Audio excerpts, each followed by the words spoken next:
వారీగా గత ప్రభుత్వం విడతల వారీగా కట్టడం వల్ల అది వడ్డీకి జమ కావడం వల్ల ఆటోమేటిక్గా రెన్యువల్ అయింది. కానీ వాళ్ళు చేసిన ఒక మిస్టేక్, ఒకసారి రైతు రుణమాఫీ చేయలేదు, కొద్దిగా జమ చేశారు. కొద్దిగా జమ చేయడం అయింది, వడ్డీ జమ అయ్యి మళ్ళీ అది రీషెడ్యూల్ అయినట్టు అయింది.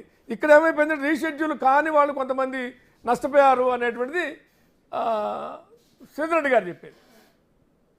అంటే వారు ఇప్పటికైనా గత ప్రభుత్వ హయాంలో జరిగినటువంటి పొరపాటును తప్పుగానో అంటే వారు ఏ విధంగా భావించి చెప్తారు, దాన్ని ఒక రకంగా ఒప్పుకుందాం మనము. నేను ఒక మాట ఏమంటున్నా, 2014 నుంచి 18 వరకు ఉన్నది బీఆర్ఎస్ గవర్నమెంట్, అప్పుడు బీఆర్ఎస్ వారి 2018 నుంచి 23 వరకు ఉన్నది ఆ ప్రభుత్వమే. వాళ్ళు చెప్పిన కట్ ఆఫ్ డేట్ తదుపరి మనం కట్ ఆఫ్ తీసుకున్నాం. మనము తీసుకున్న కట్ ఆఫ్ డేట్ సెకండ్ వాళ్ళ గవర్నమెంట్ ఉన్నప్పుడే.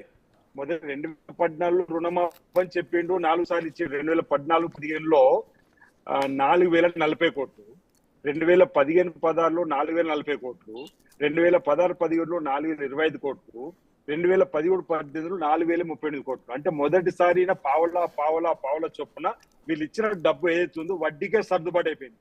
తర్వాత మళ్ళీ వాళ్ళ గవర్నమెంట్ వచ్చింది. వచ్చినాక 2010లో మళ్ళీ రుణమాఫీ అన్నారు. ఆ రుణమాఫీ అన్నప్పుడు టిఆర్ఎస్ పార్టీ మూడు సంవత్సరాల తర్వాత నిధులు విడుదల చేసింది. 2018-19 అర్థ సంవత్సరం 0 ఒక్క రూపాయి కూడా రుణమాఫీ విడుదల కాలే. 2019-20లో 0 ఒక్క రూపాయి రుణమాఫీ కాలేదు.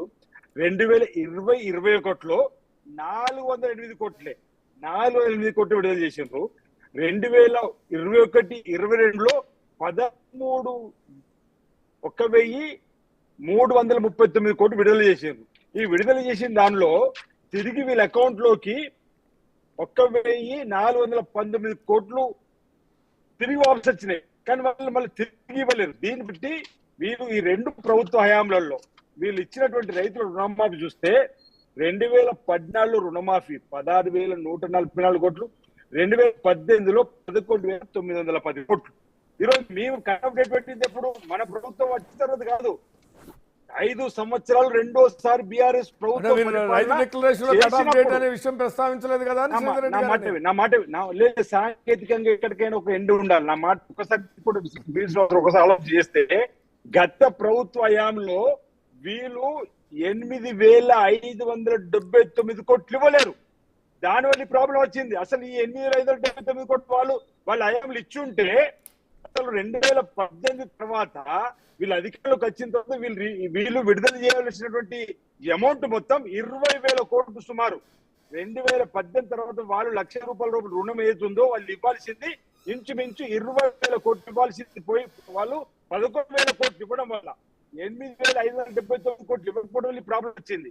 ఈరోజు 2 ప్రభుత్వాలు వాళ్ళు పరిపాలన సాగిన క్రమంలో రుణమాఫీ చేయండి, మీరు పావుల విషయంలో వడ్డీగా అయిపోయింది. మనం ఈరోజు చూడండి, జూలై 15 మొదటి 100 రోజులు ఎక్కడేముందో ప్రభుత్వం ముఖ్యమంత్రి గారు రివ్యూలో నిన్నే, ఆ తర్వాత 100 రోజులు ఇంచుమించు లోక్సభకు సంబంధించిన ఎన్నికలే. ఆ తర్వాత అయిపోయిన తర్వాత జూలై 15 రుణమాఫీకి మేము జీవో ఇచ్చినాము. జూలై 18 0 నుంచి ₹1,00,000 లోపు, తర్వాత జూలై 30 0 నుంచి ₹1,50,000, తర్వాత 0 నుంచి 2,00,000 వరకు ఆగస్టు 15 నాడు ఇంచుమించు 17,980 కోట్లు, అంటే 18,000 కోట్ల రూపాయలు ఈరోజు మా మంత్రివర్గంలో 31 కోట్లు రైతులు రుణమాఫీ కోసం కేటాయించబడ్డాయి. ఈరోజు ఉత్తమ్ కుమార్ రెడ్డి గారు క్లియర్ గా చెప్పాడు, ఏదైతే రైతు రుణమాఫీ సంబంధించి ఎవరు కూడా ఆందోళన చెందవలసిన అవసరం లేదు. మీరు రైతు రుణమాఫీ అయిపోయిందని ఎక్కడ అనలేమే.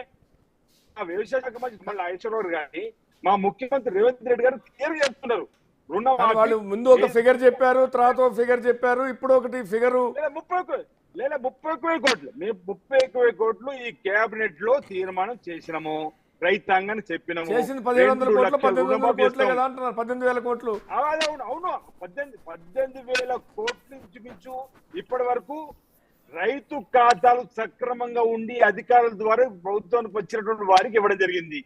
ఈరోజు ఉత్తమ్ కుమార్ చెప్పి మళ్ళొస్తాను మీ ద్వారా చెప్తున్నా నేను, 1,20,000 ఆధార్ నెంబర్ సరిగా లేకపోవడం వల్ల 1,61,000 ఆధార్ కార్డులు ఇబ్బంది. అంటే ఏ పేరు మీద లోన్, నేను ఒకటే స్టేట్మెంట్,